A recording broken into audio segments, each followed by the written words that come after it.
pregunta que mucha gente guarda para sí misma y raramente formula en voz alta. No es una pregunta urgente ni práctica. Tampoco es la clase de pregunta que se responde con un dato o con una búsqueda rápida. Es más bien una sensación, la de que algo no termina de quedar claro, la de que detrás de lo que se ve hay algo más, la de que vale la pena detenerse un momento antes de seguir. Esa sensación tiene una forma, y esa forma puede pensarse con el número 7. Para entender el 7, conviene recordar brevemente lo que vino antes. El 6, que se exploró en el capítulo anterior, puede asociarse con la armonía, el cuidado, la responsabilidad hacia los demás y el deseo de que las cosas encajen.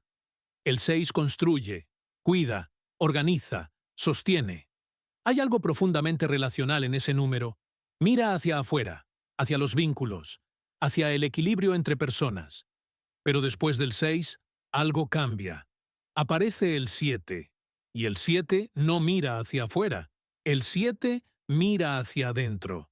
En muchas tradiciones simbólicas, el 7 suele interpretarse como el número de la búsqueda, la reflexión y la profundidad, no como un número de acción inmediata ni de celebración visible, sino como el número de la pausa que piensa. Es el momento en que la armonía externa que construyó el 6 empieza a volverse pregunta interior. Ya no alcanza con cuidar o con pertenecer. Aparece la necesidad de comprender. No solo estar bien, sino entender por qué. No solo resolver, sino saber qué hay detrás de lo que se resuelve. Una forma simple de imaginar esto. Hay personas que, después de una conversación importante, no pueden dejar de darle vueltas. No porque estén angustiadas, sino porque algo les llamó la atención y necesitan procesarlo con calma. Se van a caminar solos. Se quedan mirando por la ventana. Escriben unas notas en un cuaderno, no para nadie, sino para pensar mejor. Esa tendencia a no quedarse con la primera lectura de las cosas, a querer entender en mayor profundidad, es una forma de reconocer la energía que el 7 puede simbolizar. El 7, como símbolo, puede asociarse con la observación atenta, el análisis, la investigación, la concentración, el silencio elegido y el deseo genuino de comprender. No se conforma fácilmente con las explicaciones de superficie. Compara, vuelve sobre una idea, hace preguntas que otros quizás no hacen porque parece más cómodo no hacerlas. Hay algo en el 7 que no tiene prisa por llegar a una conclusión si esa conclusión todavía no es sólida. Prefiere la pregunta honesta a la respuesta apresurada. Esto lo diferencia de números como el 1, que puede asociarse con el impulso de empezar, o el 3, que suele vincularse con la expresión y el movimiento. El 7 no está aquí para arrancar ni para brillar. Está aquí para mirar con más detenimiento, para detenerse en un detalle que los demás pasaron por alto, para leer la misma página 2 veces porque algo no cerró del todo, para hacerse una pregunta en medio de una conversación y no decirla en voz alta porque todavía no está lista para ser dicha. En el plano cotidiano, el 7 puede reconocerse en muchas situaciones concretas. En la persona que investiga a fondo antes de tomar una decisión, aunque eso le lleve más tiempo que a otros. En quien lleva una libreta donde anota observaciones que no comparte con nadie, no porque sean secretas, sino porque son parte de un proceso de pensamiento que todavía no terminó. En quien prefiere una biblioteca silenciosa a una reunión ruidosa, no por timidez necesariamente, sino porque en el silencio piensa mejor. En quien se toma una pausa larga antes de responder algo importante, no porque no sepa qué decir, sino porque quiere decirlo bien. También puede reconocerse en la relación con el conocimiento. El 7 no suele contentarse con saber algo superficialmente. Prefiere entender cómo funciona, por qué funciona así y qué hay detrás de la explicación habitual. Hay una diferencia entre acumular información y aprender a mirar con atención. El primero puede hacerse rápido, con datos y resúmenes. El segundo requiere tiempo, concentración y disposición a quedarse con una pregunta sin resolverla de inmediato. El 7 tiene más afinidad con lo segundo.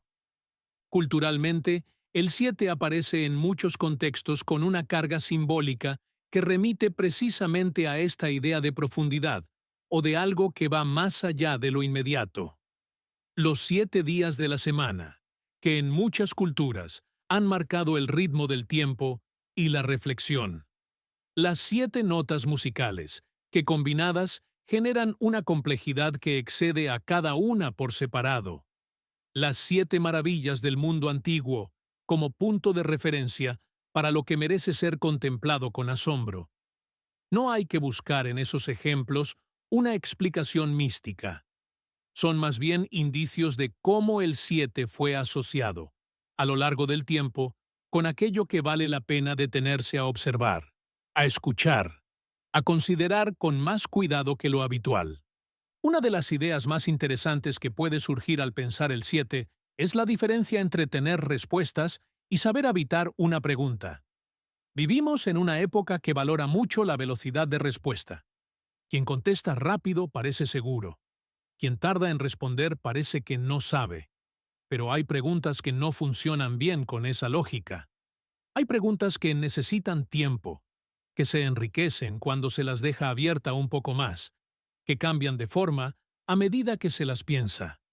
El 7 puede entenderse como una disposición a tomarse ese tiempo sin ansiedad, a confiar en que la pregunta bien habitada llega, eventualmente, a un lugar más claro que la respuesta apresurada. Esto también conecta con la idea de pausa inteligente, no detenerse para escapar de la realidad, sino detenerse para observarla mejor. Hay una diferencia importante entre la parálisis y la reflexión. La parálisis es cuando alguien no puede moverse porque tiene miedo o porque no encuentra ningún camino. La reflexión es cuando alguien decide no moverse todavía porque todavía está mirando bien. El 7, en su lectura más constructiva, tiene más que ver con lo segundo, con la pausa que sirve para ver con mayor claridad antes de dar el siguiente paso. Pero como todo símbolo, el 7 también tiene sus tensiones. Esa misma profundidad que puede volverse una herramienta poderosa, puede también convertirse en una trampa. Cuando el análisis no termina nunca, cuando cada respuesta abre 10 preguntas nuevas y ninguna de ellas se cierra, cuando la distancia reflexiva se convierte en dificultad para conectar con otros, cuando el silencio elegido se vuelve aislamiento no elegido. Puede ocurrir que alguien que vive muy intensamente en el registro del 7 se encuentre pensando tanto que pierde de vista la acción, o que desconfíe tanto de las apariencias que le cueste aceptar algo simple, como simplemente simple. No se trata de que el 7 sea mejor o peor que otros números en este sentido. Todos los números tienen sus luces y sus sombras como símbolos. La profundidad puede iluminar o puede encerrar. La búsqueda puede abrir caminos o puede volverse un laberinto. El pensamiento puede clarificar o puede complicar innecesariamente. Lo interesante del 7 es justamente esa tensión. Es el número que más honestamente reconoce que no todo se sabe de inmediato, que no todo se explica fácilmente, que algunas cosas requieren tiempo y atención sostenida. Y eso es, a la vez, su mayor fortaleza y su mayor desafío. Si el 6 podía pensarse como el número que cuida y conecta, el 7 puede pensarse como el número que se pregunta el sentido de ese cuidado y esa conexión. No para invalidarlos, sino para comprenderlos más a fondo. Hay algo profundamente humano en esa necesidad. Somos quizás los únicos seres que no solo vivimos, sino que nos preguntamos cómo y por qué vivimos. Que no solo resolvemos problemas, sino que nos detenemos a pensar si estamos resolviendo los problemas correctos. que no solo recibimos información, sino que necesitamos organizarla en algo que tenga sentido. El 7 puede leerse como una invitación a tomarse en serio esa capacidad, a no tratarla como un lujo o como una pérdida de tiempo, a reconocer que mirar con atención, pensar con cuidado y hacerse preguntas que no tienen respuesta inmediata no es indecisión ni debilidad. Es una forma particular de estar presente en el mundo, una forma que no siempre se ve desde afuera porque ocurre en silencio, en la libreta, en la caminata, en la pausa antes de hablar, pero que deja huella, a su manera, en todo lo que después se hace y se dice. El 7 no promete certezas, no señala un destino ni entrega un mapa terminado. Señala, más bien, la dirección de la pregunta, y hay algo en eso que resulta más honesto que muchas respuestas rápidas, porque algunas de las cosas más importantes que pueden comprenderse sobre una vida, sobre una idea o sobre uno mismo no se revelan de golpe. Se revelan despacio, con paciencia, cuando se está dispuesto a mirar más de una vez y a no conformarse con lo primero que aparece.